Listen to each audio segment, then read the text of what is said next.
Hello everyone. So today we are going to discuss about the topic of oogenesis. So first of all जान लेते हैं oogenesis क्या होता है. तो एक मेच्योर फीमेल गैमीट का फॉर्मेशन होना, उसी प्रोसेस को oogenesis कहा जाएगा. फीमेल गैमीट ओवा होता है, हम सभी को पता है. गैमीट वो जर्म सेल्स हैं जो कि रिप्रोडक्शन के लिए रिस्पॉन्सिबल होती हैं.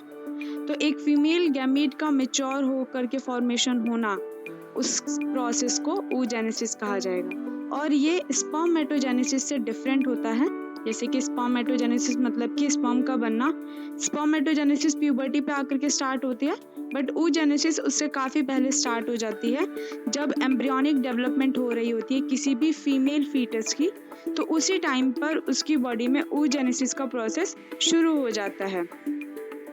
यहाँ हम कुछ इंपॉर्टेंट टर्म्स के बारे में पढ़ लेते हैं. पहले फर्स्ट है ग्रैनुलोसा सेल्स. तो आप लोगों ने जब ये टॉपिक पढ़ा होगा तो ग्रैनुलोसा वर्ड के बारे में पढ़ा होगा. ग्रैनुलोसा सेल्स वो सेल्स होती हैं जो कि स्टेरॉइड्स और ल्यूटिनाइजिंग हार्मोन्स के प्रोडक्शन के लिए रिस्पॉन्सिबल होती हैं.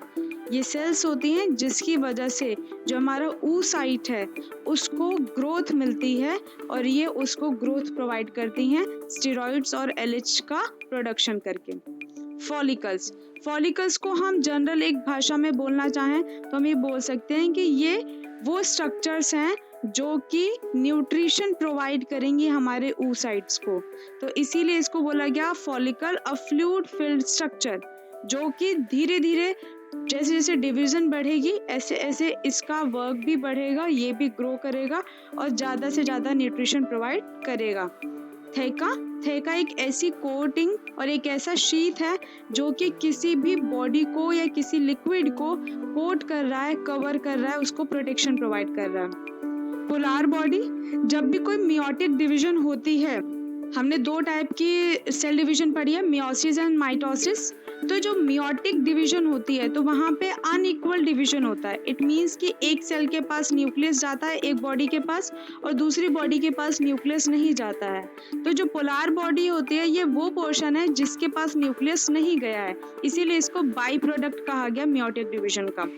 जोना पेल्लुसिडा ये वो ट्रांसपेरेंट मेम्ब्रेन है जो काफ़ी थिक है, बट इसका काम क्या है, इम्प्लांटेशन मतलब फर्टिलाइजेशन से पहले ओवम को सराउंड कर लेना, उसको प्रोटेक्ट करना ताकि इजीली फर्टिलाइजेशन हो सके. oogonia ये वो मदर सेल्स हैं जो एक फीटल ओवरी में बन जाता है. अभी हमने बात की थी कि oogenesis फीटल ओवरी में ही स्टार्ट हो जाता है, मतलब कि एम्ब्रियोनिक डेवलपमेंट के टाइम पे ही स्टार्ट हो जाता है. तो जो फीमेल फीटस है उस फीमेल फीटस में जो मदर सेल्स हैं, एग मदर सेल्स, वो स्टार्ट हो जाएंगी बनना, ये वो oogonia के नाम से जानी जाएंगी. तो oogonia are the mother cells जो कि फीटल ओवरी में ही बन जाएंगी. और ये हमें पता है हमारी दो ओवरीज होती हैं, राइट एंड लेफ्ट ओवरीज. दोनों ओवरीज में ये 2 मिलियंस के करीब होती हैं oogonia मतलब कि मदर सेल्स, और ये धीरे धीरे आगे चल करके कुछ डीजनरेट हो जाती हैं और कुछ ग्रो करती हैं. एंट्रम एक ऐसी नेचुरल कैविटी है, अगर हम यहाँ पर बात करें तो ये एक ऐसी कैविटी है, एक ऐसा चैम्बर है जिसका मेन काम है कि ये फ्लूइड को अच्छे से फिल किया हुआ फॉलिकल बना करके और प्रोटेक्शन या फिर हम बात करें एक ग्रोथ प्रोवाइड करती है हमारी oocytes को. So now discuss the process of oogenesis initiate हो जाता है एम्ब्रियोनिक डेवलपमेंट स्टेज पर ही. एम्ब्रियोनिक डेवलपमेंट स्टेज का जो 25th वीक होता है उसी टाइम बॉडी में oogenesis का प्रोसेस इनिशिएट हो जाता है. और इस टाइम पर couple of million gamete, it means कि 2 मिलियन गैमीट, 2 मिलियन oogonia जो हैं वो हर ओवरी में, दो ओवरीज है right and left, her ovary में 2 मिलियन oogonia तैयार हो जाते हैं, बन जाते हैं. और आफ्टर बर्थ कोई भी oogonia ना बनता है ना ही ऐड होता है. इट मीन्स कि फाइनल फॉर्मेशन ऑफ oogonia जो है वो एम्ब्रियोनिक डेवलपमेंट स्टेज पर ही तैयार हो जाता है. 25th week of embryonic development stage पर ही सारे oogonia रेडी हो जाते हैं और ऑलमोस्ट 2 मिलियन oogonia बनते हैं हर ओवरी में. oogonia जब बना तो वो वहाँ पर माइटोटिक सेल डिवीजन शो करता है। माइटोटिक सेल डिवीजन कहने का मतलब है कि एक सेल से 2 सेल बनेंगे और दोनों सेल में नंबर ऑफ क्रोमोसोम्स इक्वल जाते हैं। इसके बाद जब oogonia बन गए तो जो सेल है वो प्रोफेज 1 में जाएगी, जो कि मियोटिक फर्स्ट का डिवीजन होगा। मियोटिक सेल डिवीजन में क्या होता है कि नंबर ऑफ सेल्स हाफ हो जाते हैं। जो नंबर ऑफ क्रोमोसोम्स थे हमारे वो हाफ हो जाएंगे जब सेल डिवाइड होगी। तो प्रोफेज 1 में आने के बाद जो सेल थी वो अरेस्ट हो जाती है। अरेस्ट होने का मतलब है थोड़ी देर के लिए उसका सेल डिवीजन थोड़े टाइम के लिए रुक जाता है, और उस टाइम पर हमारी सेल को प्राइमरी oocyte कहा जाएगा। आई एम रिपीटिंग, जब सेल डिवाइड होना स्टार्ट करेगी तो प्रोफेज 1 में एंटर करेगी। प्रोफेज 1 में एंटर करने के बाद सेल डिवीजन रुक जाएगा, सेल अरेस्ट हो जाएगी थोड़े टाइम के लिए, और उस टाइम तक कोई भी डिवीजन नहीं होगा। उस प्रोसेस को या उस पॉइंट को प्राइमरी oocyte कहा जाएगा। वो जो स्ट्रक्चर उस टाइम तक रही उसको प्राइमरी oocyte कहा जाएगा। प्राइमरी oocyte आगे चलेगी और अब जब प्यूबर्टी की एज पर आएगी तो उस टाइम पर प्राइमरी oocyte के ऊपर एक ग्रैनुलोसा सेल की लेयर आएगी। अभी हमने पढ़ा था ग्रैनुलोसा सेल्स क्या सिक्रीट करती हैं, ल्यूटिनाइजिंग हार्मोन्स, स्टेरॉइड्स। तो वो सेल की लेयर उसके ऊपर कोट करेगी और अब ये प्राइमरी फॉलिकल बना देगी। जो ग्रैनुलोसा सेल्स हैं वो प्राइमरी फॉलिकल तैयार कर देंगी प्राइमरी oocyte के सराउंडिंग में। और बहुत सारे फॉलिकल्स जो हैं इस स्टेज पे आने के बाद में, बर्थ से प्यूबर्टी की स्टेज पे आने में बहुत सारे डीजनरेट हो जाते हैं। तो मिलियंस जो थे वो अब 60,000 to 80,000 सिर्फ प्राइमरी फॉलिकल्स बचेंगे हर ओवरी में। अब प्राइमरी फॉलिकल्स जो हैं उनमें और भी सारी ग्रैनुलोसा सेल्स ऐड होंगी और एक हार्ड कोटिंग उसके साथ जुड़ जाएगी जिसे हमने थेका कहा। और इस टाइम पे प्राइमरी फॉलिकल जो है वो डेवलप हो जाएगा सेकेंडरी फॉलिकल में। बट अभी भी जो oocyte है उसके अंदर वो प्राइमरी oocyte ही है। अंदर प्राइमरी oocyte है, उसकी कोटिंग फॉलिकल्स तैयार कर रहा है, उसको न्यूट्रिशन प्रोवाइड कर रहा है। प्राइमरी फॉलिकल में कुछ ग्रैनुलोसा सेल्स थी, उसके बाद कुछ ग्रैनुलोसा सेल्स और ऐड हुई, एक नया थेका बना और अब वो सेकेंडरी फॉलिकल बन चुका है। अब सेकेंडरी फॉलिकल जो है वो और ट्रांसफॉर्मेशन शो करेगा और डेवलप होगा और टर्शरी फॉलिकल में चेंज हो जाएगा। टर्शरी फॉलिकल जो है हमारा, टर्शरी फॉलिकल एक फ्लूइड फिल्ड कैविटी हो जाएगा जिसको कि एंट्रम कहा गया यहाँ पर अब, जिसमें कि सिर्फ और सिर्फ फ्लूइड फिल्ड है अच्छा खासा। और अभी भी इस फॉलिकल के अंदर हमारा प्राइमरी oocyte है। अब ये जो थेका है इसको हमने 2 पार्ट्स में डिवाइड किया, इनर थेका जिसे इंटरना कहा गया और आउटर थेका जिसे कि एक्सटर्ना कहा गया। ये थेका लेयर जो है ये हमारे oocyte को एक हार्ड कोटिंग देने के साथ साथ उसको ग्रोथ भी दे रहा है। अब प्राइमरी oocyte जो कि टर्शरी फॉलिकल में है वो साइज में बढ़ेगा और अपनी मियोटिक डिवीजन को कंप्लीट कर देगा। जो इसकी फर्स्ट मियोटिक डिवीजन अटक गई थी प्रोफेज 1 के बाद, ये अब उसको कंप्लीट करेगा। और यहाँ पे कंप्लीट होने के बाद में अनइक्वल डिवीजन होगा। हमने अभी बात की थी मियोटिक सेल डिवीजन जो होती है वो अनइक्वल होती है।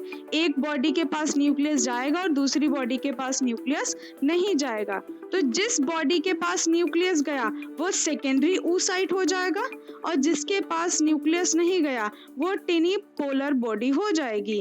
और जो सेकेंडरी oocyte है जिसके पास न्यूक्लियस गया उसने प्राइमरी oocyte का ऑलमोस्ट सारा मटेरियल, सारा साइटोप्लाज्म, सारा न्यूट्रिएंट गेन कर लिया और जो हमारा पोलर बॉडी थी वो डीजनरेट हो जाएगी। तो टर्शरी फॉलिकल था, टर्शरी फॉलिकल और चेंजेस के साथ में मैच्योर बन जाएगा जिसे ग्राफियन फॉलिकल कहा जाएगा।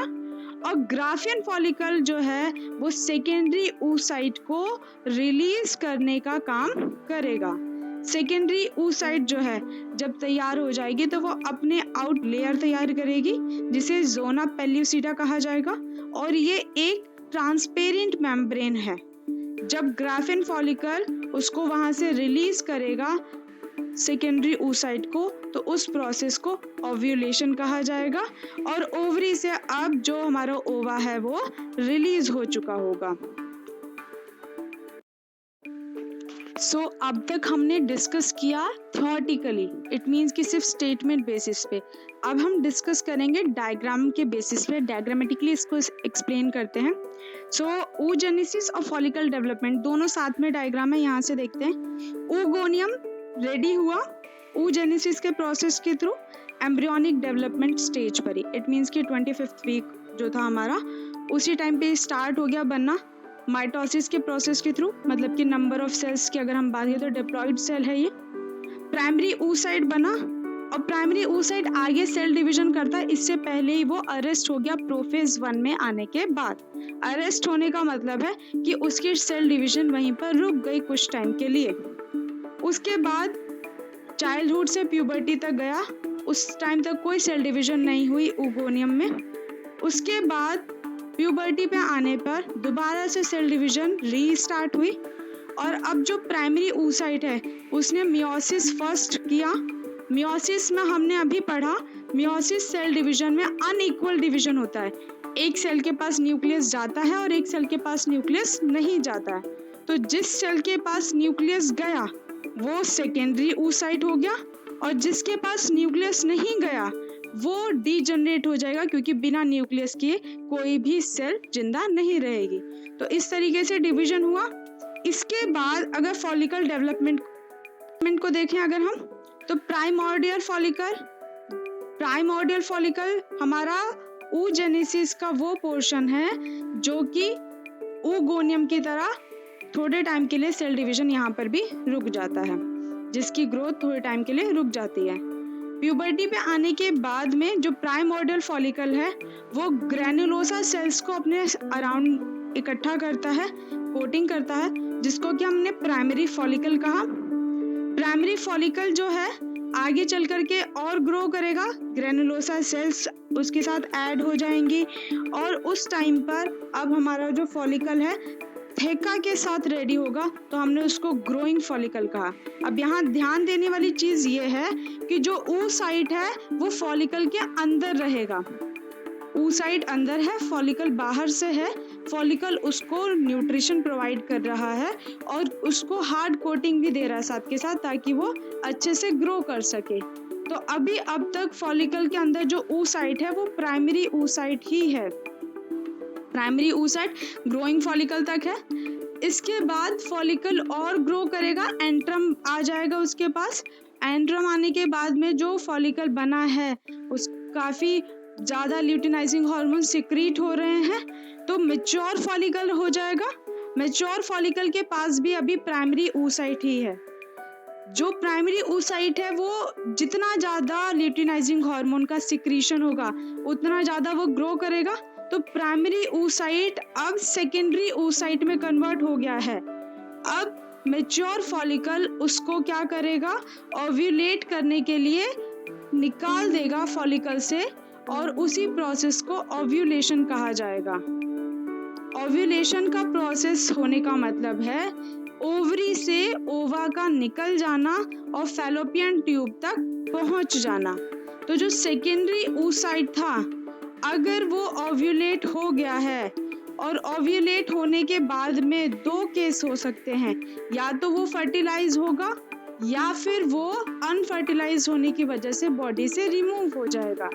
तो अगर वो फर्टिलाइज होगा तो दोबारा से मियोसिस होगी और दोबारा से एक पोलर बॉडी बनेगी जो डाई हो जाएगी बिना न्यूक्लियस की वजह से, और एक जिसके पास न्यूक्लियस था वो जाइगोट बनाने के लिए यूज हो जाएगी।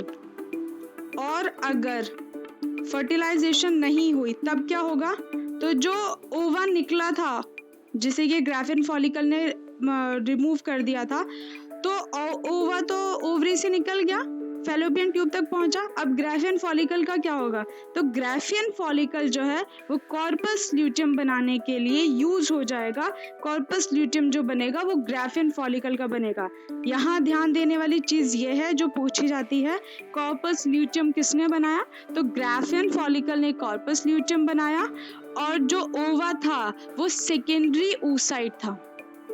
पूछा जाता है प्राइमरी oocyte में जो सेल डिवीजन हुआ वो पोलर बॉडी ने आगे चल करके ओवा रिलीज के तौर पे काम किया, या फिर सेकेंडरी oocyte ने? तो सेकेंडरी oocyte ओवा होता है जो कि ओव्यूलेशन का प्रोसेस कंप्लीट करता है, और ग्राफियन फॉलिकल जो है वो हमारा कॉर्पस ल्यूटियम बनाने के लिए यूज हो जाता है। Thank you for watching. Please like, share and subscribe the channel, and don't forget to press the bell icon. Give your feedback in comment section.